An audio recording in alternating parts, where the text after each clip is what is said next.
just saw it with Miami Dolphins.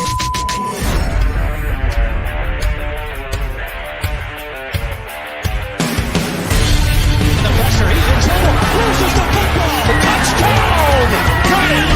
You have got to be kidding me. Jaelan Phillips, the Dolphins touchdown. Throwing deep upfield on the near side, man open. Touchdown. Looking deep, he's got a man. Touchdown. The run from Tua Tagovailoa. Touchdown. He's going deep. He's got it for a touchdown.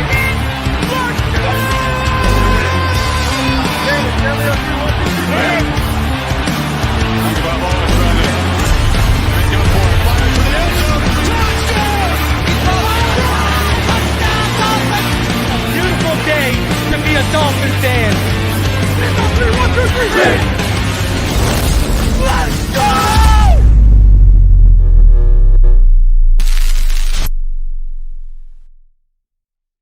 You're listening to Fin Too Deep. Tua back to throw. Blitz coming. They get to him. No, he takes off running. And he's in.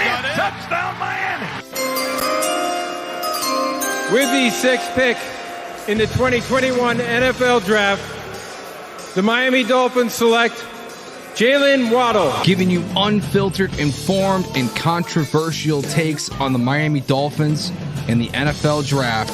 Here's Reason and Neal.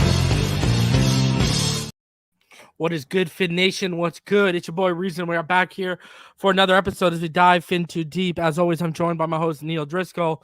And Neal, before we get into everything, I do want to send a shout out. There's a young kid. He's a Buffalo Bills fan, Eddie Merrick, and he's been fighting for his life, and his dad's been going through it the last week. And, you know, everyone over here on Phinside the NFL, everyone in the comments, I just want everyone to send prayers up and well wishes and everything towards Nick and his amazing son, Eddie, as Eddie's one of the strongest fighters you'll ever see in your life. The kid just keeps battling. Eddie, we're praying for you. Rivalries mean nothing when children as amazing as Eddie are involved, and especially as a father of two young children. And I know Neal's a father of two young children as well. We can't imagine what Nick is going through right now. And I want him to know that our thoughts, our hearts, and our prayers are with him and his family right now. Get better, Eddie. Get stronger, Eddie. And we are going to see you this year when the Bills take on the Dolphins. All right. Yeah, well said, man. I mean, yeah, I've been following that too, and it's just like you said, as a father of two, man, that that's the most important job that I have, and I couldn't even imagine sitting in that a waiting room, waiting on outcomes and verdicts and the fear and the pressure and all the uncertainty, man. So definitely all the prayers there. I know that sometimes these arguments get heated on Twitter about your team and have team pride's all good.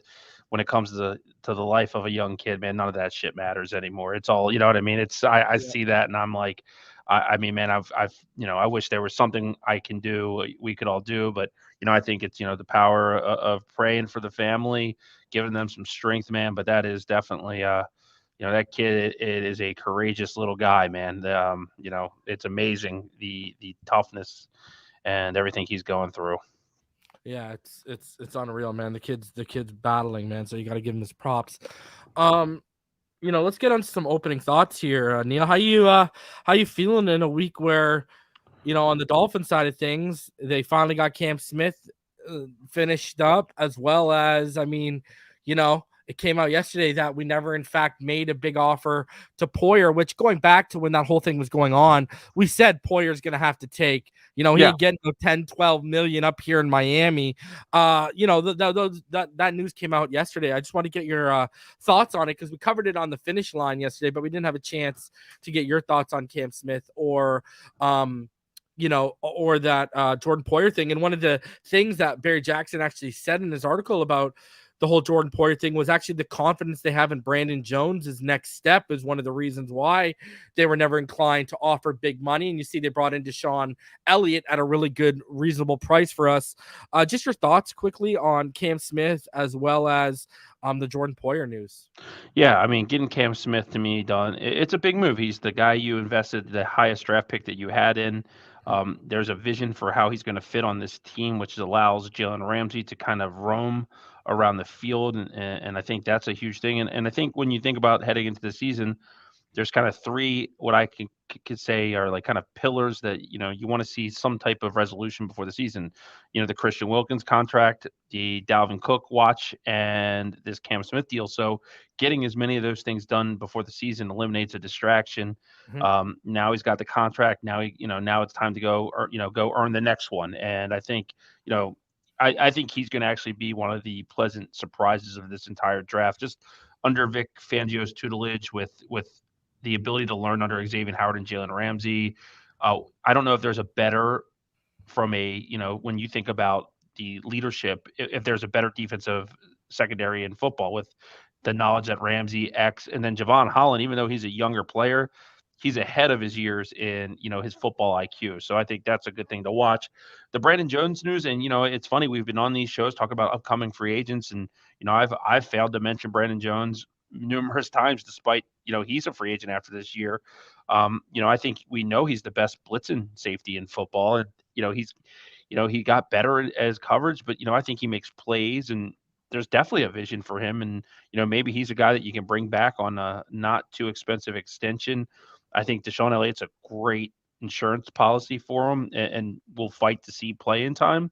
But with Jordan Poyer, it was going to be at our price tag. And, once we knew that that wasn't going to be the equation, we kind of moved on. And, it was one of those things that, I think at a point I wanted Jordan Poyer, but I didn't lose any sleep about him going back to Buffalo. And that says a lot to me about the player, because, I'm not saying he's a bad football player. Have we seen his best football? I think the answer to that question is yes. Yeah, I think a lot of people are on board with getting Poyer, but everyone was on board with getting him at the right price. And when we saw what he was given, and then we saw what we got Deshaun Elliott at, it kind of made sense the way the Dolphins went. And then, Ball Game brought up a great point yesterday. When you look at how Deshaun Elliott played after, he came back last year, I forget whether he was hurt or benched or whatever, but he came back and he was phenomenal in the second half of the season. So I think Deshaun Elliott, they got a really good one there. And my interesting thing to me is they must have supreme confidence in Brandon Jones, because we haven't seen him used in that role Eric Rowe was used in. They would sub him out, and yeah, I agree, he's one of the better blitzing safeties in the NFL, but this year we're going to have to see a leap in coverage, right? And we're going to have to see a leap in box play from Brandon Jones. Right. And I think that's where you're going to see the value of a Jalen Ramsey here, is just how many ways you can utilize him. It creates a lot of flexibility. I would say that when you look at our kind of defensive backfield, as a whole, right, like the name power's there. There's a lot of good schematical versatility with a lot of the players there, which is huge. But I also think it's good because players like Brandon Jones and Nick Needham, who are coming off big injuries, they're not going to have to carry the huge weight on their shoulder, where there's good, viable backups there to kind of take some of that load off. So I think what you see is, rather than forcing a player on the field because you have to get them out there, you can kind of control the situation and say, you know what, Brandon, when you're 100% ready, we're going to let you go full systems go. But we got a pretty good backup plan in there right now. And I think, that's the thing about this Dolphins defense. It's got the name power, but it's deep, man. It is an impressive unit. And I think they are all going to be coached as well or better than they've ever been in their career.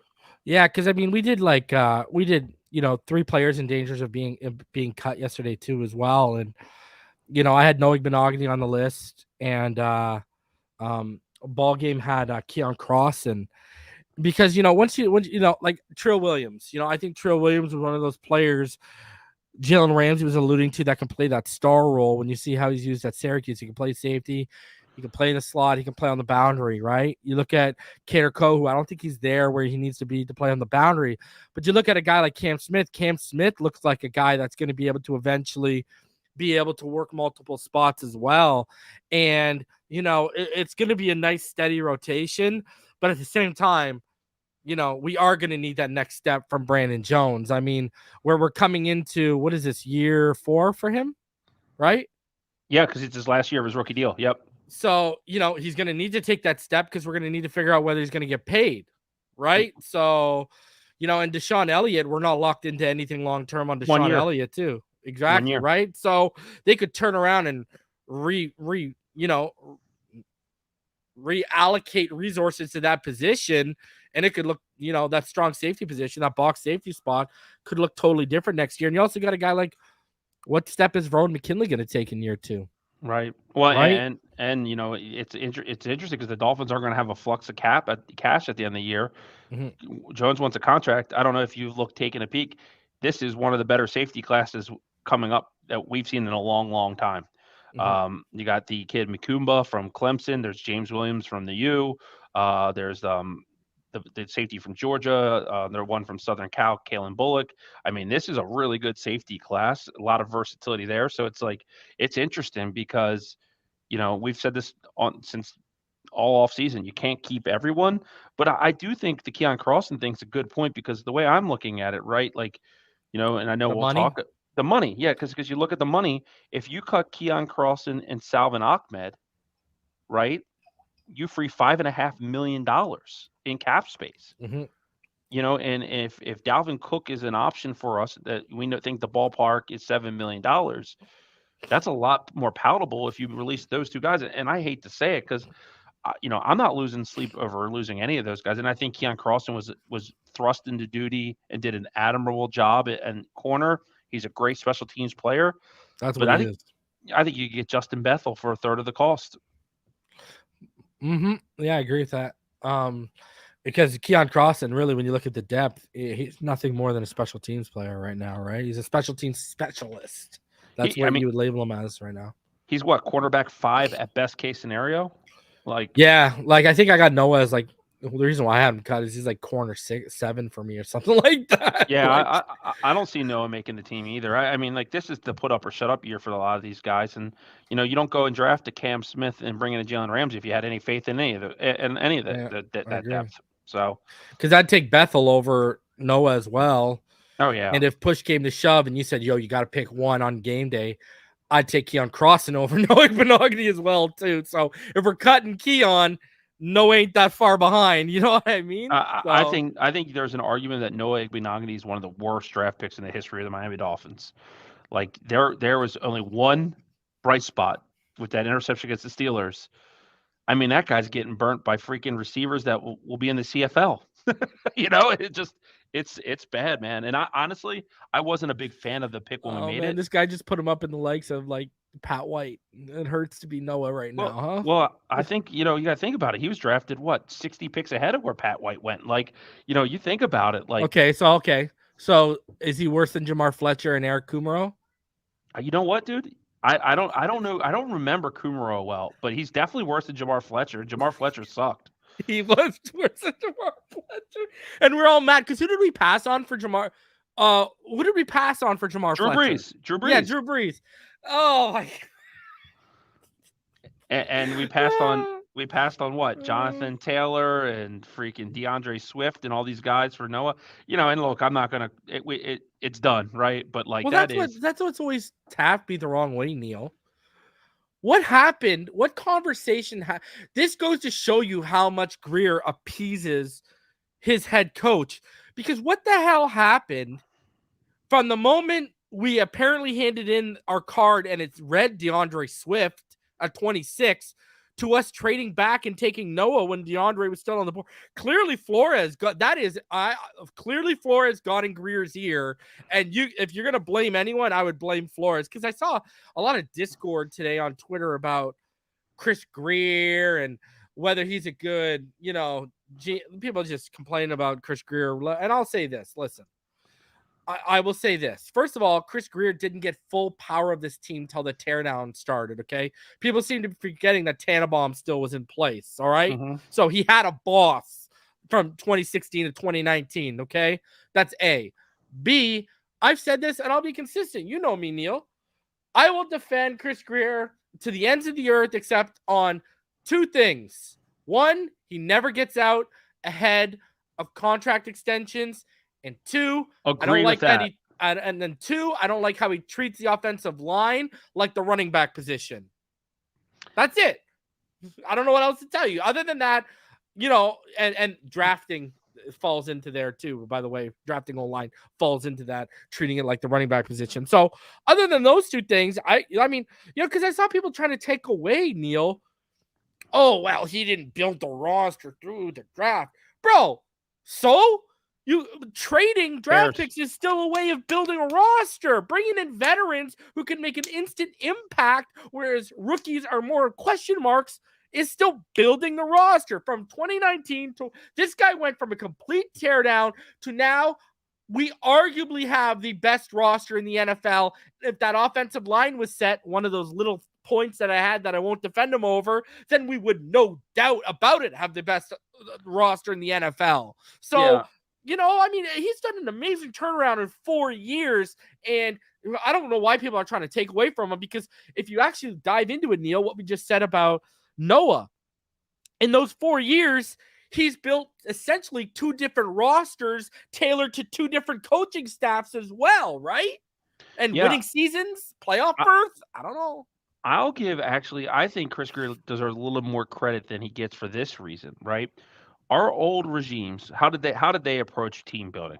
Let me go out and give guys like Brandon Albert, Ndamukong Suh, and Mike Wallace blank checks. Yeah. We'll overpay for one big free agent, and then we'll wonder why all the parts around it suck, right? Like that was the old approach.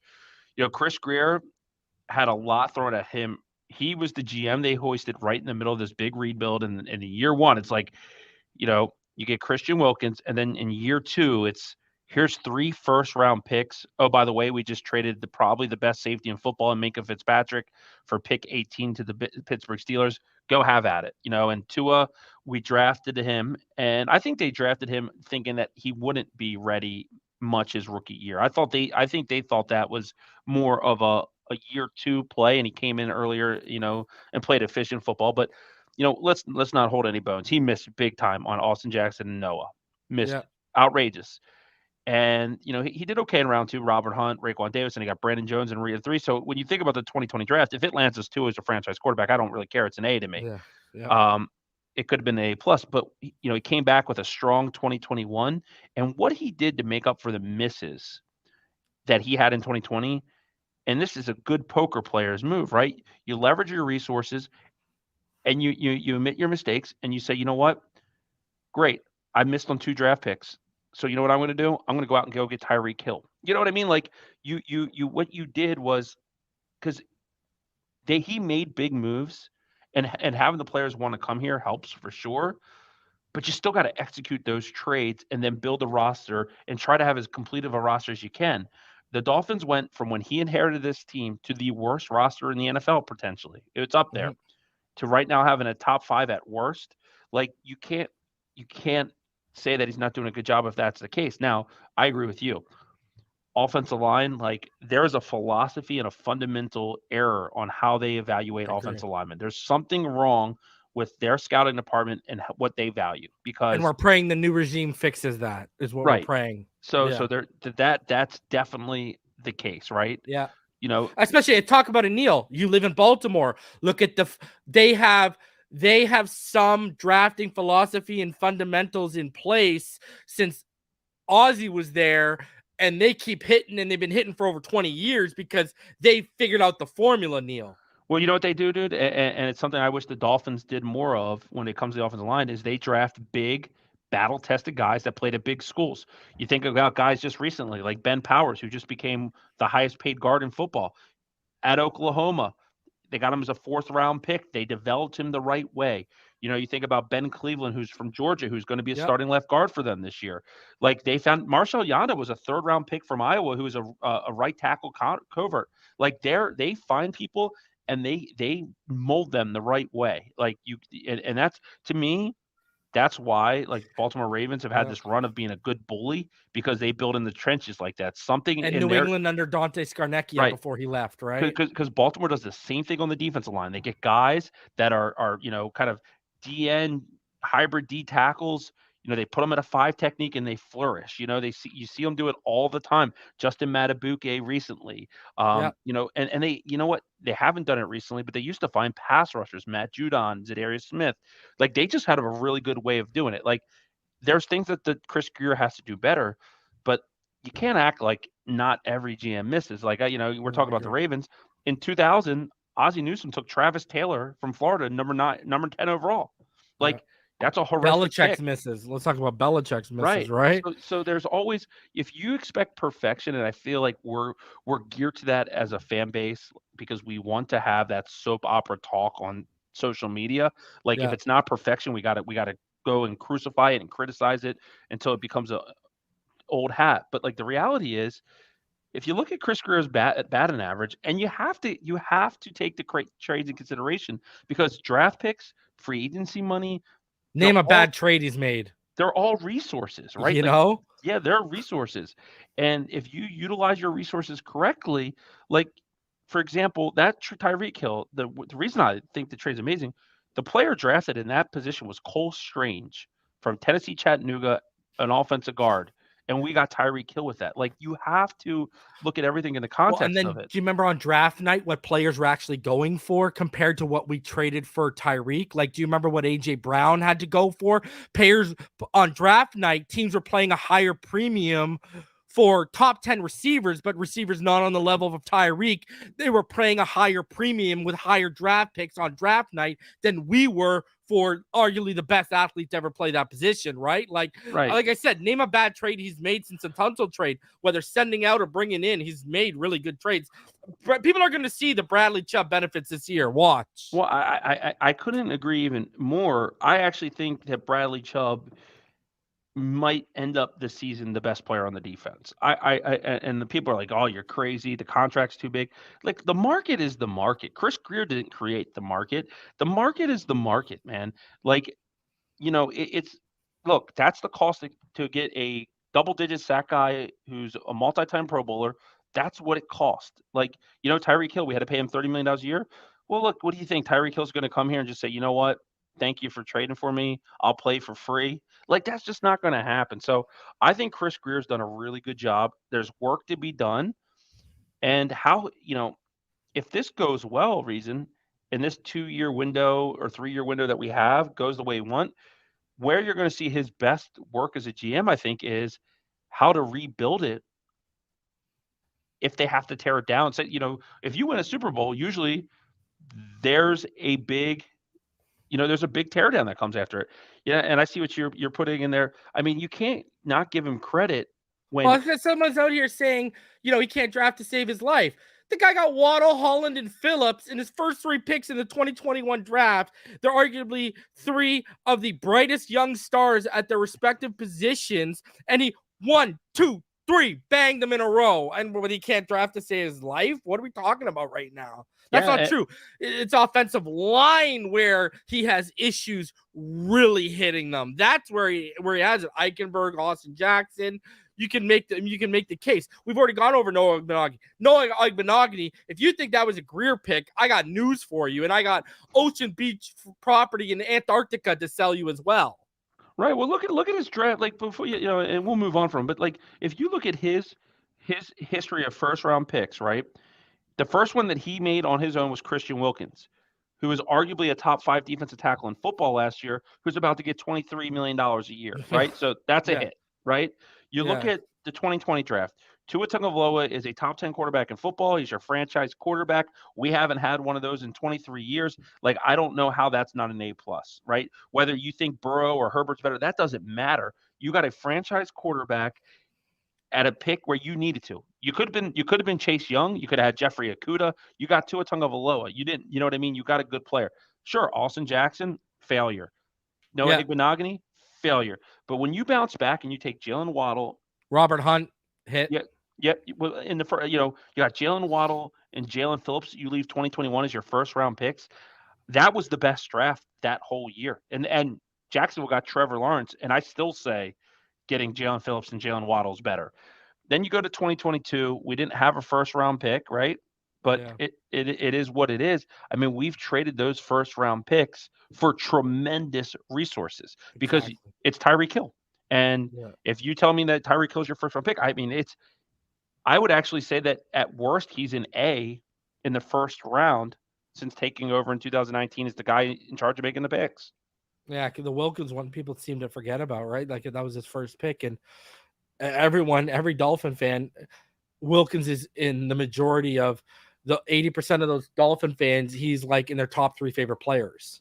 Right. You know what I mean? Like, that's Well, crazy, you know? And he's getting hamstrung by his own owner's buddy who's out meeting with Tom Brady on boats. If you're the GM, you're furious because you just lost the opportunity to do your job. And you and I are the biggest Dolphin fans there is. But I'll tell you this right now, man. I would love to have that first round pick on this roster right now, whether it would have been a tight end, whether it had been an offensive lineman. Like I'm not naive to think that first round pick wouldn't have paid huge dividends. So like, Thanks, he's also dealing with an owner who's preventing him from doing his job at the maximum capacity that he can do it at. So sure, there's probably a better GM or two out there, and I'm not going to say he's the best. Yeah, I would say Howie Roseman's the best GM right now. But man, for sure, for the life of a Miami Dolphin fans, man, it ain't Mike Tannenbaum a lot out there. Yeah, exactly, bro. Like, am I the only one who remembers the Mike Tannenbaum era? If we had Mike Tannenbaum, we wouldn't have Tyreek Hill. I'm just telling you, Jalen Ramsey wouldn't be here. You know, and whether you like the Bradley Chubb move or not, like one thing I'll go back and say, that was a huge move for Chris Grier to me, because that showed me that he was willing to make a big deal when up against the clock when this team was a contender. And that makes me think again that we're at the trade deadline. Yep. Yeah. If he thinks that Dalvin Cook gets us over the hump, he'll make that move. If there's a trade at the deadline this year that he can make to make them better, he'll make that move. And to me, that was a huge moment in his stint as GM, because I never believed that he had any power when Brian Flores was here. I actually think for the first time he's actually exhaling and comfortable working relationship with the coach. I think they have a good kind of, a good cadence of how they're going to operate together. I think, every coach there gives a grocery list of here are the players that I want. Here's the players I want. Ultimately, Chris Grier pulls the trigger. I wish the Dolphins gave a little bit more of the peek behind the curtain on the draft day, like some of those other teams have done. Because I think it would show that Chris Grier, he has his convictions, and, the one well that he dips into is the Alabama well, and man, keep dipping in that well. Yeah. And I know, like, we're really giving, we're giving a lot on, Stephen Ross, right? But, the other issue with Stephen Ross was the people he was starting to put in power, right? Like, people forget that the connection to Brady was all about, what was that guy's name? The one who got removed and he brought his daughter in. Yeah. Beal. Was it Beal? Beal, right? The guy who was friends with Stephen Ross? Yeah. Was it Beal? Yeah, Beal. Yeah, he got removed, right? And Bruce Beal, right? And he got removed. And if it wasn't for Bruce Beal, we probably wouldn't even have lost. We wouldn't even have been put in that position. So Ross, I mean, listen, at the end of the day, let's look at it this way. Yeah, we lost a draft pick, but at least we got a potential future owner who would have been constantly compromising our team out. Right? Because if Bruce Beal was willing to compromise his team before he was even the owner, what the hell strings would he have pulled behind the scenes when he was actually the owner and had the power, right? Well, that's why I think this window is so important, Reason. It's something that we'll dive into deeper as time goes on here. But like in 3 years, I don't think Stephen Ross is the owner of this football team. Whether it's his age, his health, does he decide to get out of it? And when new owners come, man, there could be big changes. That's why I think this 3-year window that we have right now is so important, because we need to get a Super Bowl in the next 3 years. And I'm not saying that a new owner comes in here and just tears everything down completely. But what I am saying is I'll give Stephen Ross is a great businessman. He knows less about football than my dead dog, Rusty. With that said, like, he will give the resources to the people in charge to make this football team better, right? Like, he will, though. He'll say, you go trade for Tyreek, I'll pay him a ton of bonus. And I think, like, I'll give He'll always write the check. So Stephen Ross, like, as mad as I am about that first round pick, the reason we have guys like Tyreek Hill and Jalen Ramsey is because he'll pay that guaranteed bonus money up front. Mm-hmm. And that's a big component of it. So I will say that, the good news about Miami, though, is an owner that buys in there is probably going to be pretty damn wealthy as well. And, right now, man, South Florida sports, it's turned up. I know everyone in here that's a Heat fan is on Dame watch, right? So that Miami seems like it's the place to be for everything. IMAX says his second dog's name was Rusty.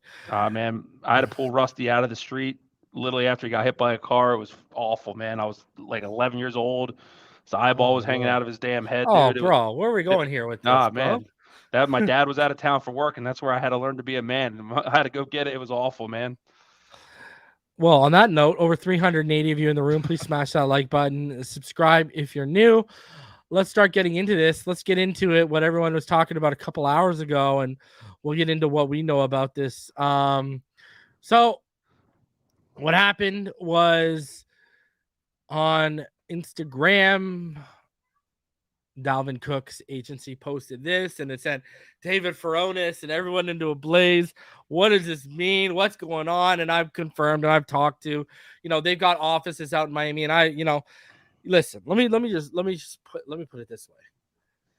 Dolphin fans, LAA Sports knows that they've got your eyes, ears, and all of us by the shorts and curls when it comes to Dalvin Cook. Okay, you have to take that into account when all these social media posts happen, and that's what you can account this to. Like, from what I've understood, this is either them coming out to Miami, like traveling out there, or it's Cam Smith going to sign his stuff.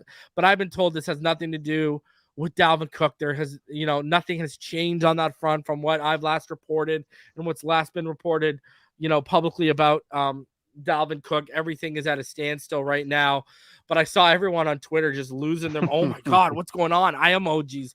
And listen, you think they don't watch Dolphins Twitter? You think they don't see those clowns that just stir the pot by putting eye emojis when they have no sources or no info?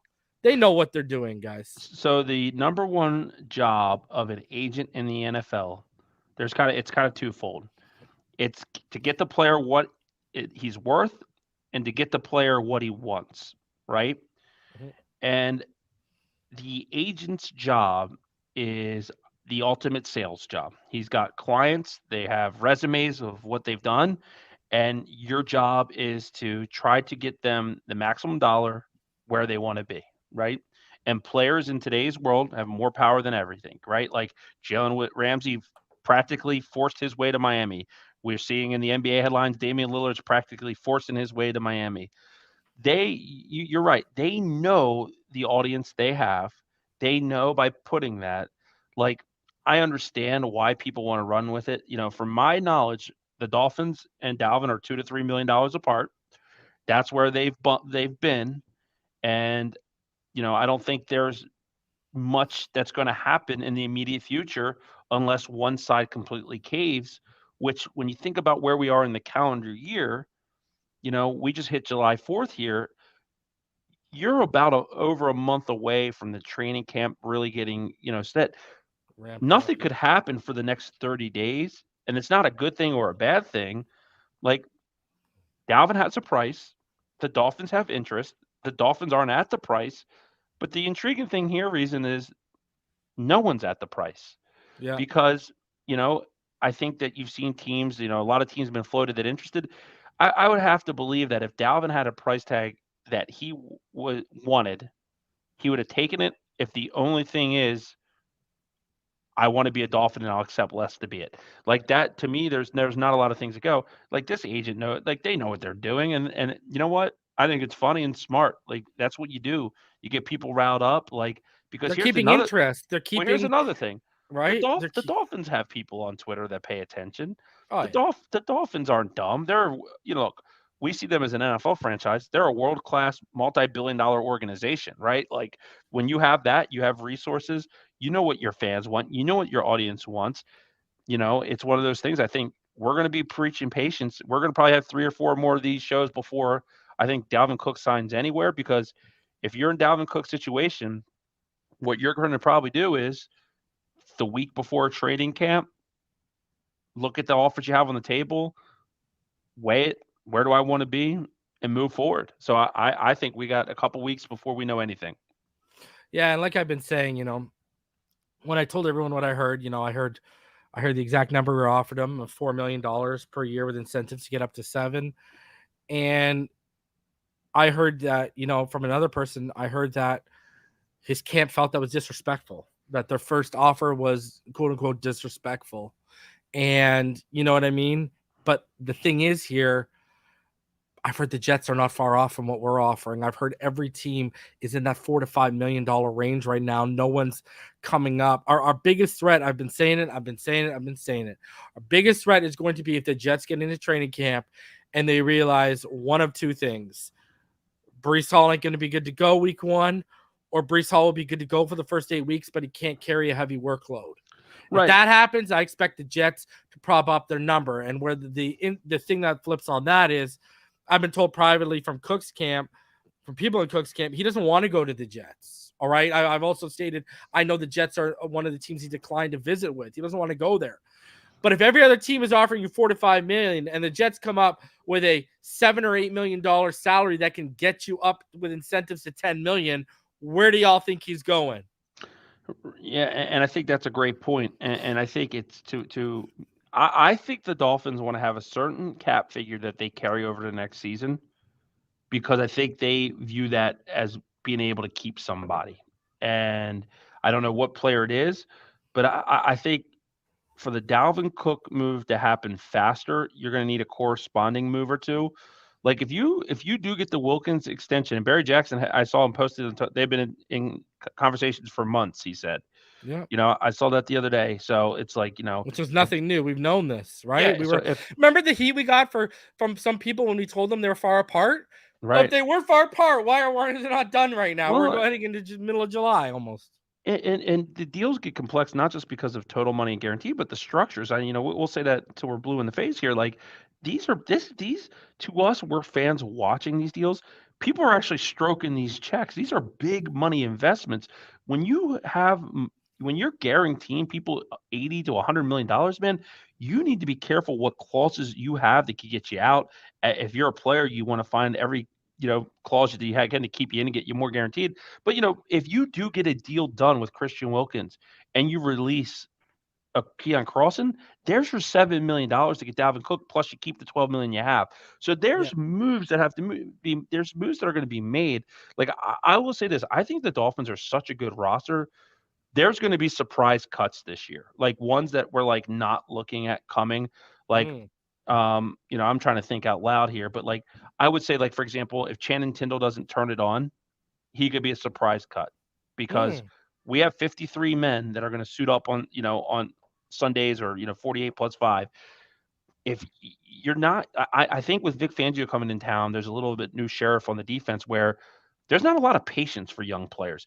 We're good enough to win now. You have a role to do. If you can't do it, we're going to find someone up, the next man that can do it. Exactly. And I actually, you know what? And I'm a big Channing Tindall fan, and I think there's potential there. But I also believe that I want to trust his coaching staff to do what they think helps us win right now. So, bro, dude, I'm gonna be honest with you. I'm getting doorknob vibes, bro. I'm getting this kid might be dumber than a doorknob vibes from him. I hope I'm not right, but I'm getting vibes that Channing Tindall, we talked about these kind of players on this channel before.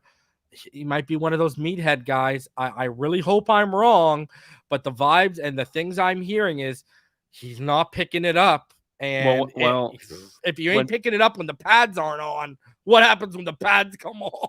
Well, that's one of the hardest things in the adjustment from college to the pro game, is that if you are just a exceptional athlete and you can win with athleticism, right? Like you're at University of Georgia, you're one of the 4 linebackers that they had just got drafted in the top, 3 rounds. You're loaded. You have probably one of the best defensive fronts in the history of college football with Jordan David, Jalen Carter. They had what's his name, Nolan Smith. They had Adam Anderson up front. They were loaded on the defensive line, right? You have one of the best defensive lines. Like you could just move fast, get to the ball, and make plays. When you go to the NFL, if your body's moving faster than your mind, you make mistakes, and those mistakes with veteran coaches, they don't go over well, right? Like, because when I played, we had an old defensive backs coach was our defensive coordinator, was the coach at the school for 40 years, an absolute amazing human being, and he had no tolerance for mental mistakes. He would bench anybody if you made a mental mistake, and you had to fight your way out. You know what I mean? Like, I went to a school where, if you had detention and you missed football practice, you came out of that detention, your starting spot was gone that day, and you had to fight, crawl, and scratch to get it back, right? So I feel like there's going to be less tolerance for that type of stuff. But I also think that there's people that are fringe roster guys that have decent cap hits, like a Keon Carlson, for example. And because of the financial situation that they're going to be in after this year, they'll make economic decisions. I do think that there could be some surprise moves, and it wouldn't even surprise me if, we're in training camp and a receiver goes down, and then the next thing you know, Cedric Wilson's out the door. I think the Dolphins are going to be smart on creating cap space because they know it carries over. And people got to realize that, meatheads get to places in the NFL. It's not like they don't. Perfect example is, a lot of people have always wondered why Eric Bieniemy has never got a job, and Ballgame knows Eric Bieniemy personally. And if you ask Ballgame, and Ballgame is a great football mind and someone I trust a ton, Ballgame will tell you, he'll be the first one to tell you Eric Bieniemy's a meathead. He's, there's not a lot going on. There's a wheel, but the hamster isn't always running on it. You know what I mean? And that's just, and it makes sense when you wonder why he's never gotten that opportunity, right? When you look beyond what happened at Colorado with those players and those accusations under him, beyond that, when you look at that and you say, well, the players must have thought they were going to get away with all of it and they didn't respect him enough, so they did it, right? So it happens. I hope Channing Tindall catches on. I hope Channing Tindall makes the team, and I hope Channing Tindall makes a freaking impact, because it would suck if the first pick under the Mike McDaniel era couldn't even get on the field. You know what I mean? I agree. That would suck. So, listen, Neal, I'm going to play a little piece here. We're going to play the audio, not the visual, so we don't get hit with we don't get demonetized here. But I got to ask you, are the Dolphins a Super Bowl dark horse or a legitimate contender? Because what we're going to play here, Emmanuel Acho picks them as a dark horse. And let's listen to why, because it might be surprising, and it's not the answer some of y'all are going to be thinking as to why he really, really views us as a dark horse. If Tua's healthy, I don't see why the Dolphins can't win the Super Bowl, and I don't see how the Dolphins are not the dark horse to win the Super Bowl. We know how good they are on offense. I'm not going to bore you all with that. Defensively is what not enough people are talking about. Vic Fangio is brought in now as the defensive coordinator. In my mind, he has really revolutionized the 3-4 defense. What is so good about the 3-4 defense? It is harder for an offense to understand where the fourth rusher is coming from. Won't bore you with that. What I will tell you is this. Last time he was a defensive coordinator, Chicago Bears, number 4 defense in football. He has commanded 5 top 5 defenses over the course of his career. That's 5 times, most notably with the San Francisco 49ers when they were great. Shady, Jalen Ramsey has shown up. When you have a player like Jalen Ramsey opposite Xavier Howard, now you know just how versatile you can be, because you can lock the backside. You can say, hey, I will take out this receiver, safety, y'all push to the front side, play 5 defensive players on 3 offensive players. We have a numbers advantage there. Then offensively, where will the Dolphins ever be outmatched? That's the question I ask myself. They're not going to have a defensive secondary that can lock up Jalen Waddle and Tyreek Hill. Waddle is the number 2 wide receiver, had 1,300 yards last year, led the NFL in yards per reception. Where are you going to have a defense that can keep up with the speed of the Miami Dolphins? Raheem Mostert, Devin Achane, drafted in the 3rd round out of Texas A&M. So you might say, well, the Dolphins don't have a tight end. They don't need one. That's why they let Mike Gesicki walk. Secondly, and lastly, you said this off camera, I'll say it on camera. When you think about the brilliance of the staff of the Dolphins, I don't know who's as significantly, if any, better.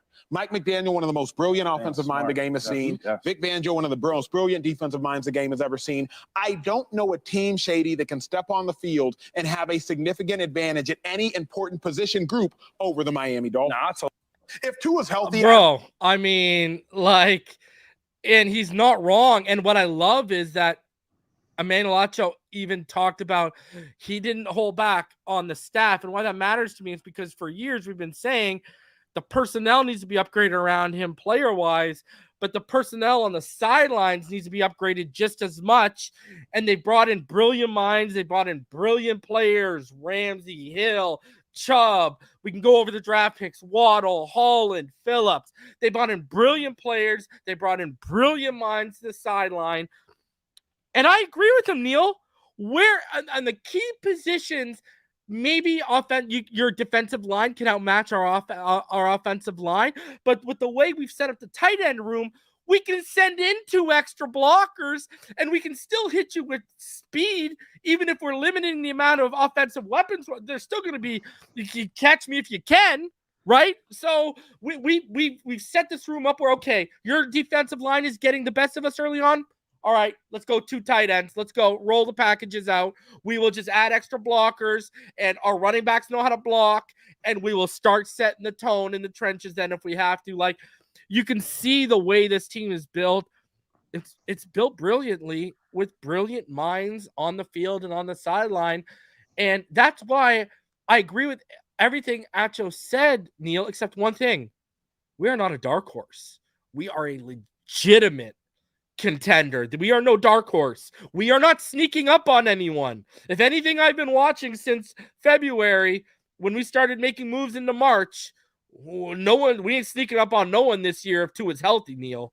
Right. I agree with you. There's 2 things that he said that I disagree with. One is that we're a dark horse because the only reason we're a dark horse is because everyone marvels at Pat Mahomes, and well deserved. He's a great player, but I think some people just read headlines. But I'll say this: one thing he said I disagree with is actually because I do think the defense is going to take a jump to be a borderline top 5 defense, and that's going to help us. But I actually say, like he said, I don't want to bore you with the offense because we already know they're good. But see, that's where I think he's wrong. I think this offense has another level that they're going to hit this year in year 2 of Mike McDaniel's offense. I think Tua is going to play better football. I think we're going to see actually his highs be even higher than where he was the MVP for the first half of the season. And I just think there's just way more arsenal here with Chosen Anderson, Braxton Berrios, Devin A-Chain that we haven't had before. And I still believe we're going to get Dalvin Cook. So that to me tells me I think this offense is actually going to be way better than it was last year. I would say this, we might have the best offense in the NFL next year. And that wouldn't surprise me. So that's where I think, because I'll put it out there. My Super Bowl prediction is going to be Eagles Dolphins. I'm working on my preseason guide, and that's my Super Bowl. And I didn't pick a winner yet, but that's where I have it going. Hurts versus Tua, and I think what you see is a lot of people read the headlines. A lot of these guys on ESPN and all these shows, and all they want to focus on what were the big headlines out of the Dolphins last year, right? Tua got hurt, missed the end of the season, missed the playoff game, right? We all know the team, people that are engaged in this team, there is way more. We saw a team in week 2, literally down by 28 points, come back and beat the Baltimore Ravens at home with a healthy Lamar Jackson, and Lamar Jackson had the best statistical day that he ever had in his NFL career, right? And Tua threw for 630 yards and 6 touchdowns in that game. We saw them go to Cleveland and play a Browns team, and who's a physical football team with a outrageously run grading offensive line and Nick Chubb, and we went there and we beat the living piss out of them, right? Like we just beat the hell out of them. We saw a team that beat Buffalo, almost beat on the playoffs with a guy named Skylar Thompson, who was a 7th-round rookie out of Kansas State. And we saw in that game young players like Jaelan Phillips have breaking out parties. I think this team is so good because they have the perfect balance of superstars and young talent that are becoming superstars. And the one thing that I just want to kind of say out there is that there is just so much Jalen Waddle disrespect out there where I don't know what people are watching, but as a Dolphins fan, did you see me yesterday going back and forth with all these people, bro? Holy. I would say, and I mean this, if I kept one player on this football team right now and I was building a team from scratch, I'd be fighting between Jaelan Phillips and Jalen Waddle, and it'd be tough in my mind, and I'd probably go Waddle. I just think Jalen Waddle is a superstar who came in here day one, out exceeded. When I see people, I don't even care. He's the best number 2 receiver in football. If you look at his numbers next to T. Higgins, it's actually not even really comparable. It's actually embarrassing that's a comparison. But there's not 8 receivers in football that's better than Jalen Waddle. When people are like saying the things that I saw, like the list and the tiers, it's just like I don't get it. Like I saw one remocked us, and we got Devontae Smith and Jalen Waddle fell to 13. There's not a Dolphins fan on the planet. I wouldn't take that pick and 2 first-rounders to have Jalen Waddle not be on this team. Like that's like it's insane, and it's people who do these things. And I'm not lying. I'm a man of word. I canceled my athletic subscription because of that. I got I out. don't blame you. I don't Because blame you. I'm not reading that type of content. To be honest, the only reason I do The Athletic is because Dane Brugler is an amazing draft analyst, and he puts out the Beast every year, and that's worth the price of admission. And Keith Law gives me access to his baseball prospect rankings, and my Orioles are all over it right now, so I get to read it. But man, after I saw that, I literally went in there and I unsubscribed because I'll sign back up to get the Beast, but like I don't want that type of garbage content coming across my eyes because it's just a waste of my time to see something like that. Because No, I we as agree. Dolphins fans, we know, and it is what it is. But that it really struck a nerve with me yesterday when like I know it's the off season right now and it's slow and there's not a lot going on, but like let's be better and as fans of the game of Bro, football. I've learned over the last 48 hours that Bengals fans are some of the stupidest fans in the NFL. It's unbelievable. I mean, dude, I was arguing with someone trying to tell me that Jamar Chase is better than Tyreek Hill, bro.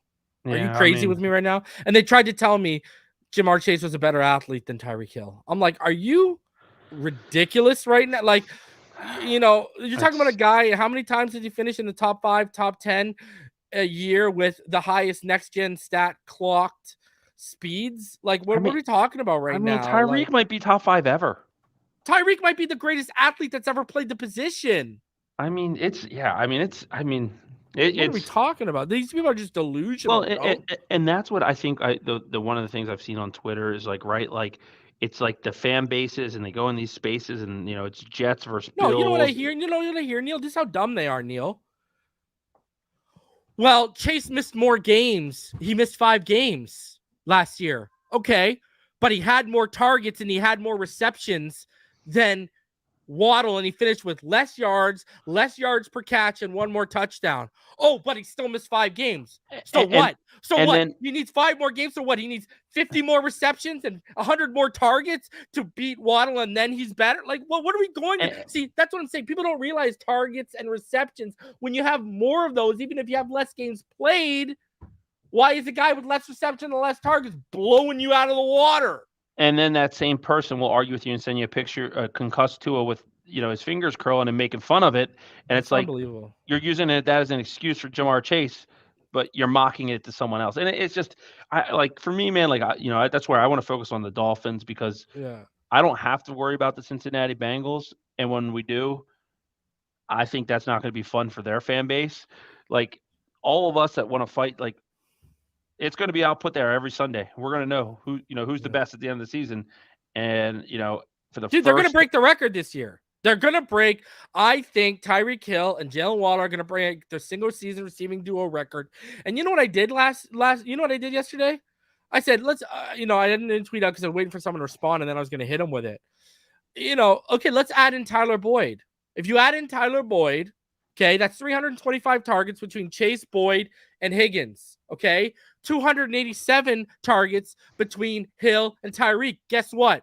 If you add in the yards too, their top 3 receivers are still over 220 yards short of what Tyreek and Hill put up last year. And Tua missed 5 games. What are we saying right now? We are seeing.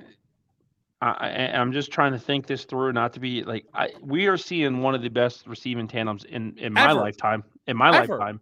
I mean, I know Chris Carter and a young Randy Moss were on the same team. You had Jerry Rice and T.O. at the end of Rice's career. I mean, the Mark brothers. But it's one of those things that I just think. I mean, Waddle had 1,300 yards last year, and people are acting like he's some kind of Robin to Batman. And it should have been more because he averaged 30 yards less per game when Tua wasn't in compared to when Tua was in. Right. And look, he dropped the ball in the playoff game because he tried to body catch, and it was a stupid play. But, that's the one thing that I also got to say about our own fan base. So many people are sometimes so willing to jump off the ship because of one reason. Like again, if the bar is perfection, you're always going to be unhappy. Like it's almost like the last, 30 years of people's lives just went away. They don't remember like so many of the frustrations. Like, Like Dan Marino wasn't perfect. Dan Marino threw a lot of interceptions. See, that's why I think a lot of these people weren't actually. This is a big reason why I think a lot of these people didn't watch Dan Marino, Neal, that we've talked about and I've called out publicly, because they don't. Dan Marino used to, in playoff games. There's some playoff games where he throw 3 or 4 touchdowns. 3 or 4 interceptions. I mean, go to the Bills games. Some of those Bills games, he was tossing interceptions. What are we talking about? But these people I don't think we're watching back then, bro. Well, I mean, look, man, and Marino's my freaking hero, and I love Dan Marino. But Jim Kelly outplayed him in big games when they played each other, and that's just a fact. I got into I disagree with that, because I got into an argument with a debate 2 years ago, I believe, on Twitter with someone about this. And when you actually dive into everything, and from what I remember, it was Thurman Thomas beat us. Well, then let me correct it. More efficient. He was more efficient though. Like he didn't turn the ball over. He was Thurman Thomas made us have to force the ball though. That's the problem, right? Like Thurman, that team was built for the playoffs. We were not. We were not built for those big trench battle playoff run and just beat the hell out of you in the trenches. We weren't built for that yet. We weren't. Well, you know what, dude? I'll say this about the Dolphins in general, man. Because during that era, they were a perennial team. They got in the playoffs every year with Jay Fiedler and stuff as well. The Dolphins just really, in the last 30 years, have not played well in the playoffs. Like this game they had this year with Skylar Thompson was one of the most complete football games I've seen them actually play in the postseason. I mean, like we all know how Dan Marino's career ended. That was one of the worst days of my entire life. 62-7 Jacksonville.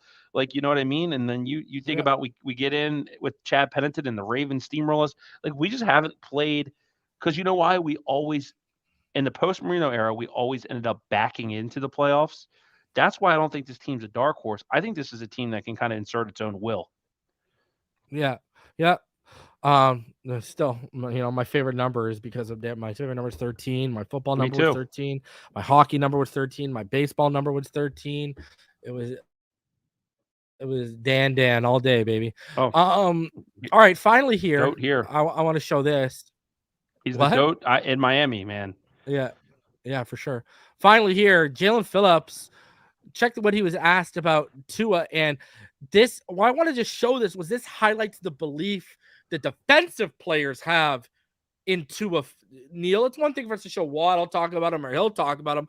Listen to how the defensive players talk about Tua Tagovailoa, and given one of our best defensive players and brightest young stars, Jaelan Phillips. Speaking of where he is today, Tua the quarterback, what was the level, and going back to that word confidence, what was the level of confidence on the part of the team when it came to Tua going into last season? And how would you compare how people view Tua, the quarterback, then versus now? I always knew Tua was a gamer, man. Like I said, I've seen him play for 7 years at this point. So I knew he always had that dog in him. I always knew the talent that he had. I think he's starting to garner a lot more respect from outside sources. I think internally, we always have a lot of confidence in him because we know the type of guy he is. We know his potential. But, he's definitely silenced a lot of critics, and ultimately none of that matters. But, it definitely is something that I've seen. See, I love it because he's right, bro. You know why none of that matters? It don't matter till the ring on the finger, baby. That's why it don't. I love Jaelan Phillips' answer because it's so real. Yo, I believe in him. I've watched the kid for 7 years. I know he's a gamer. But at the end of the day, it don't matter if all of you start jumping on the bandwagon, because at the end of the day, it's about the dubs and the rings. He knows that. The Dolphins know that. Tua knows that. And that just continues to show. They got the confidence that they can get those dubs and those rings with Tua, Neal. Well, look, I'm so hungry for a Dolphins Super Bowl, man, that a guy, if Tua gets that ring, he moves up to my Mount Rushmore that quickly, because statistics are fun. Marino is my favorite athlete of all time.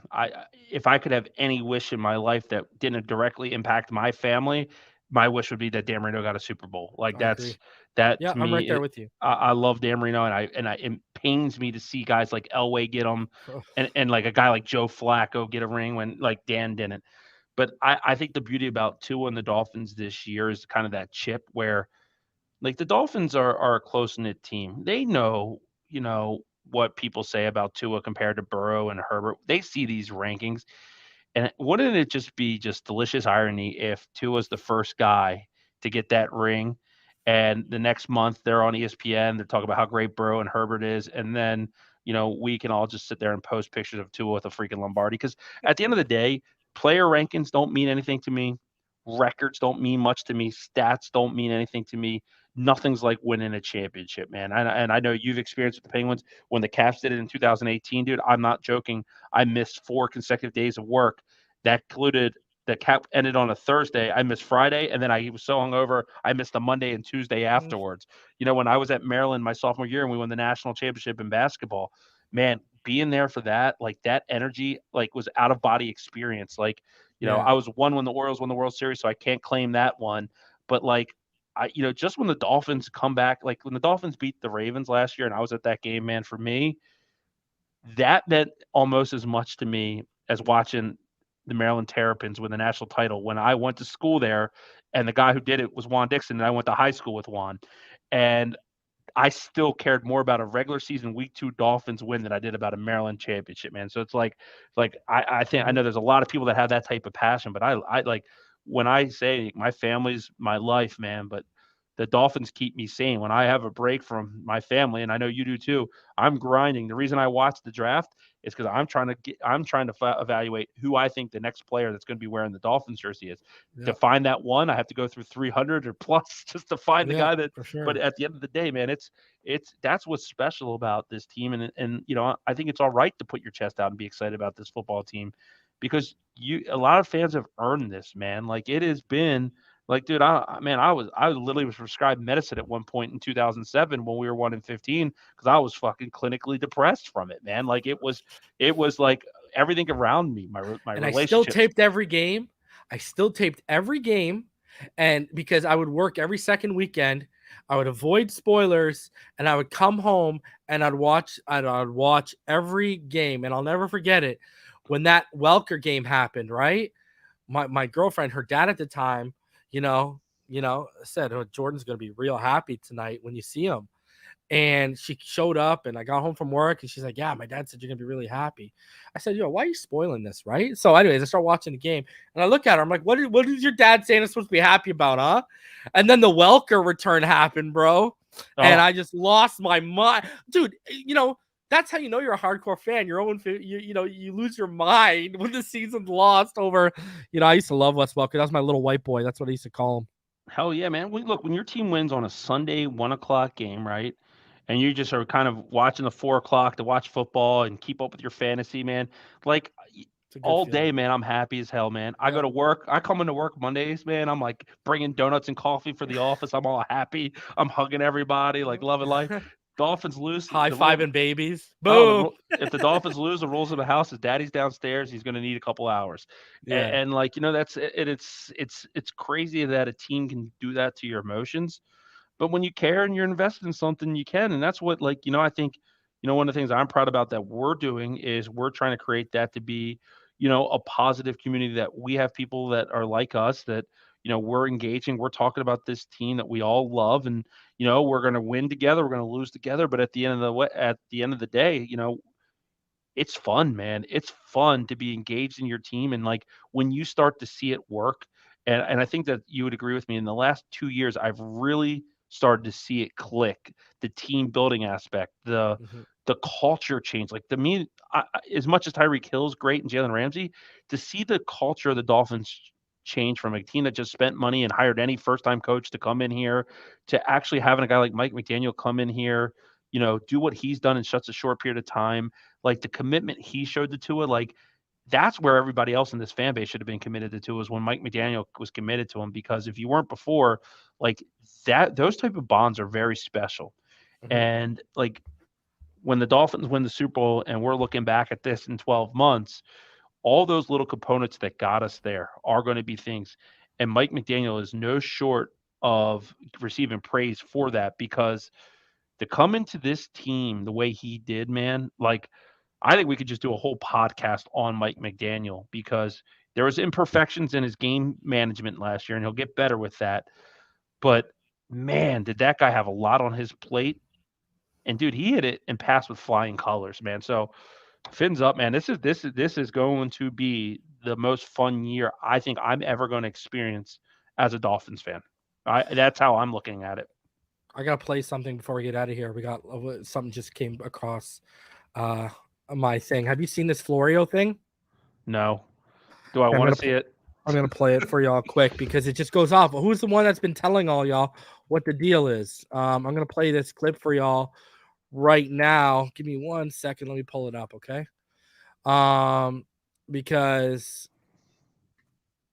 I want you to see what Florio's saying here, because from what he's saying, you're not gonna like it.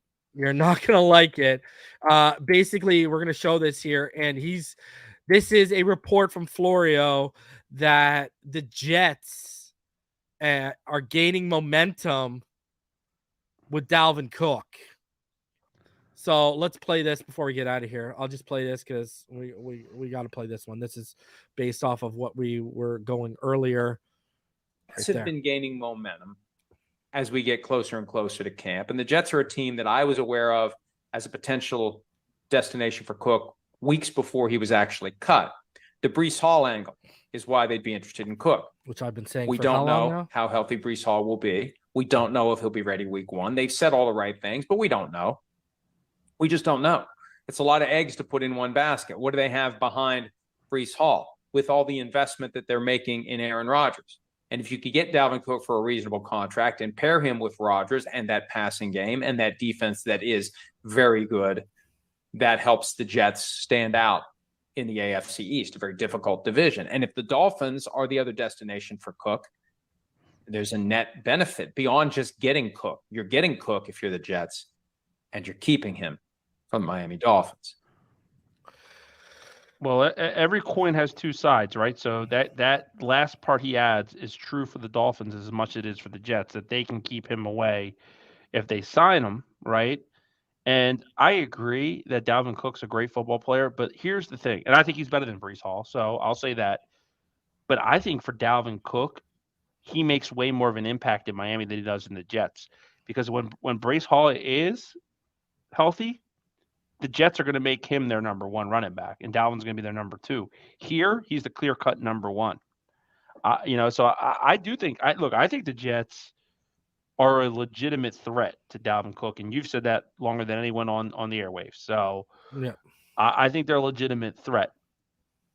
Knowing that the Jets and Dolphins both have an offer on the table he hasn't accepted either, with the Jets having an offer that's higher than the Dolphins, that still leads me to believe that his heart's in Miami. They're gonna have to jack it up and beat us by at least $2 or $3 million per year, right? Like that's where that's gonna have to come down to. But they know that, and they got the money. They got like $21 million right now to play with. So, listen, hey, again, we go back to Crossan and these other names. There's names on this roster that can be cut to make headway for a player like that, and maybe they're just slacking on a couple of those players because of what happened to our cornerback room last year. I don't know, but I'm going to tell you this. Listen, if it's a deal that has incentives up to $10 million, I get why you're not going there.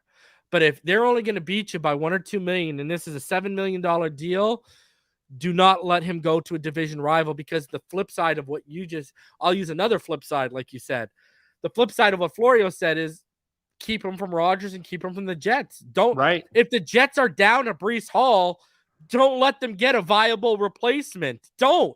Make them lean on Michael Carter and the other jabronis. Keep them down. Put the foot on their throat. If spending some extra money keeps another team in third place and keeps a weapon off the field for them, you spend that money. Yeah, and I'm with you, because I actually think that if they don't get Dalvin Cook and it goes to the Jets, it's a huge missed opportunity for the Dolphins. I do. Yeah. And I'm just being blunt. And I'm not a big pay running back kind of guy. Especially when we know he doesn't want to go there, Neal. Well, I just think that there's every way you look at this, Dalvin Cook makes a lot of sense to be a part of the Dolphins. And the Jets just doesn't make sense outside of the highest offer. And when you win on price, you lose on price. I just think it's there. But I do have a really good spitball and a good idea here. I know we're about 4.5 weeks away from SummerSlam. A Reason and Neal versus Chris Sims and Mike Florio tag team match would be a nice headliner, because, man, I would like to put the camel clutch on Mike Florio, man. That guy just rubs me the wrong way. Every time I see him and Chris Sims, like they are the weirdest duo on TV, in my opinion. I know, it's just, dude, they both look like, I don't know, bro. They I don't know. They kind of come off like they have little creep vibes to them too. It's hilarious. You know what I mean? Anyways, quick. We got about 2 minutes. Final thoughts before we get out of here, Neil? Man, come on, man. Time needs to move a little faster. I don't want to wish my life away, but man, I'm excited for training camp. I said at the end of the last show, I really am, man. And like, it's suck. This is my least favorite time of sports of the year, even though the Orioles are still doing all right. Like, I hate just having one sport that I watch. There's no hockey. There's no basketball. We got through all the drafts almost. I know there's a baseball draft coming up. But, man, like that summer lull before football starts, the next 2 months to me is the 2 longest months of the year, man. Because it's not just the NFL for me, man. Like, I love college football. It's a little bit different for me now as a dad of 2 and coaching every sport under the sun. But, man, getting up on Saturdays, getting all your chores done, the groceries, getting the yard work done. It's about, 12 o'clock and college football is kicking off. And, there's 12 o'clock slate of games, there's the night games, and then, there's the West Coast games, like that to me. And then, wake up and then that feeling, those butterflies from, I get up a little early these days because my daughter gets up. So around 6 o'clock in the morning, all the way until 12 o'clock, man. And then that last hour, like I can't even sit still and watch those pre-games anymore, man. I'm too excited. I usually pop on your channel and watch you and listen and do that. But like, man, it is hard to like, I just can't wait for the Chargers week 1 because I have so much faith in this team this year. Over 400 of you in the room. We peaked over 440 in the room today. So I appreciate all y'all for coming out for this. I'm going to be back this weekend and we'll go over everything that happens over the next couple of days. If something breaks tomorrow, you know where to come and you know what to expect me, but you can expect me as this weekend. I will be back for all of y'all. I haven't worked out the day or time yet, but you will be seeing me. Also, shout out to Coach AJ. Yep. You will see me at the Rock this year. I'm eyeing that Titans game. And you know what? I will see you at the Perform Tailgate with the homie Nick. I'll be right there. I'll be right there. I won't be hanging out with those people trying to politic for fan of the year. I'll be hanging out with the real ones, baby. Anyways, I'm going to get out of here. Neil's going to get out of here. We thank all y'all for joining us. As always, it's always a pleasure to talk football with you, Neil. Another great one in the books. And we will see all of y'all on the next one. And over the next 2 episodes, we're going to start diving into training camp specific topics. Battles and all that fun stuff. Yeah, I think we're gonna do battles the week before the veterans report, just in case. And next week, I got something for me and Neil lined up. So we got stuff coming for y'all, training camp centric, because guess what, Neil? Next week, next week when we meet, we're under a week. We will be under a week away from the rookies reporting. Wow. All right. Fins up all day, every day. We'll see y'all on the next one. Take it easy, guys.